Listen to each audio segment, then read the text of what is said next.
नमस्कार, स्वागत है आपका स्त्री विधि तीस राय में। आज का जो हमारा प्रश्न आपके सामने है, जरा ध्यान से देखिएगा। 233 की समीपतम कौन सी संख्या है जो 3 से पूर्णतः विभक्त हो जाए? यानी कि यदि 3 से हम 233 में भाग देते हैं तो हमें कुछ ना कुछ शेषफल प्राप्त होगा। जैसे शेषफल हमें 3, 4, 5 कुछ भी प्राप्त हो सकता है, 2 प्राप्त हो सकता है, ठीक है। लेकिन कुछ क्वेश्चन में ये रहा है कि यदि 3 से भाग दे दिया जाए इसमें, तो इसके अगल बगल की ऐसी कौन सी संख्या है जिसमें भाग देने पर हमें शेषफल 0 मिले। तो ऐसे प्रश्नों को सॉल्व करने के लिए 3 स्टेप होता है।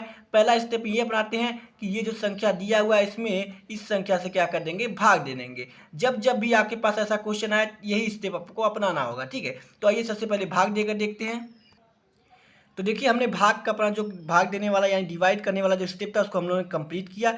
कंप्लीट करने के बाद हमारा जो शेषफल हमें मिल रहा है, शेषफल हमें 2 मिल रहा है, ठीक है। शेषफल जब हमें प्राप्त हो जाए तो उसके बाद हमारा जो है पहला स्टेप खत्म हो जाता है। तो पहला स्टेप में हमारा शेषफल हमें 2 मिल गया। अब क्या करेंगे, ये जो शेषफल हमें मिला है ना, इसको हम क्या करेंगे, जिससे भाग दे रहे थे उससे क्या कर देंगे, घटा देंगे। तो आइए इसको घटा देते हैं। तो 3 में से हम लोग 2 को घटा देंगे तो हमें प्राप्त हो जाएगा 1, ठीक है। अब जब हमें घटा देंगे तो हमारा दूसरा स्टेप भी जो हो जाएगा हमारा कंप्लीट हो जाएगा।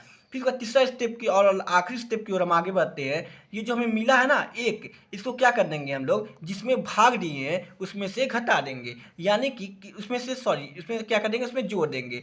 यानी कि 233 में हम लोग 1 को जोड़ देंगे तो हमें मिल जाएगा 234, ठीक है। और 234 जो हो जाएगा हमारा आंसर हो जाएगा।